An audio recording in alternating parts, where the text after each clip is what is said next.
issue with pornography, which is not often discussed, which is that, remember, guys in particular, the brain is a learning prediction machine. And if, I'm not trying to say that all pornography is bad, but there are good data to support the idea that if your brain learns to be aroused by watching other people have sex, it is not necessarily going to carry over to the ability to get aroused when you're one-on-one with somebody else, right?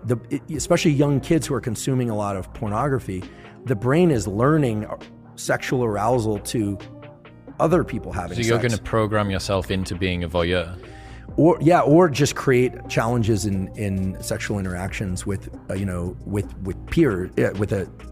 real partner. Right? Mary Harrington has the 3 laws of pornodynamics, and the second law of pornodynamics is the law of FAP entropy.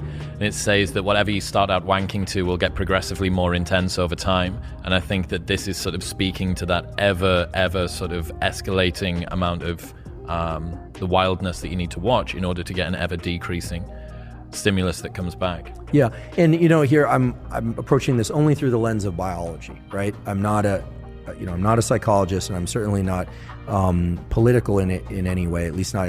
I have ideas about politics, but I just don't discuss them publicly. But the idea here is that I'm not saying pornography as a stimulus is bad or good. What I'm saying is it, in its availability and its extreme forms, it's a very potent stimulus, and very potent stimuli of any kind, extremely palatable food, extreme pornography, extreme experiences like bungee cord jumping, those set a threshold for dopamine release. And Anna will tell you that, and I'm sure she did, that the higher the dopamine peak, the bigger the drop afterwards. And it's not that you drop to baseline, you drop below baseline. So again, it's not, these things aren't good or bad, they just have to be controlled in a way, because when people are pursuing dopamine peaks over and over and over and they aren't getting them, typically it's because they've been pursuing that activity far too often. And you're saying perhaps take a break from that, and there may be an ability for yourself, your system to reset. Right. Yeah. Yeah, I mean, in theory, all the things that we're talking about with pornography could be superimposed onto food, or could be superimposed onto real sex, right? That one also has to be cautious there, right?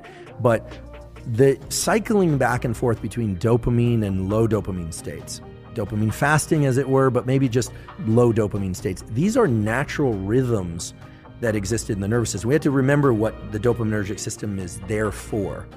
I'll say it again, I wasn't consulted at the design phase, but we know as a generic form of motivation and pursuit, you can imagine the human or the animal that's hungry or thirsty.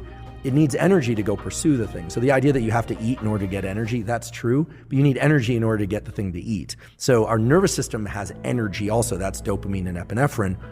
Yes, we use glucose and glycogen, et cetera, when we're pursuing things, but the idea here is you're pursuing something, and then either by smell or by sight, you think you're on the right track. So you go down that track, and then, there it is. You get some berries, or you get, let's get prehistoric about this, or you get to kill the prey and eat it, and then it gives you energy to continue this pursuit or to reproduce. I mean, there's a reason why humans and other animals seek out reproduction, is that every species, but certainly humans, have 2 innate desires built into them. Whether or not they decide to actualize this or not is the desire to protect young and make more of its own species. Every successful species does that.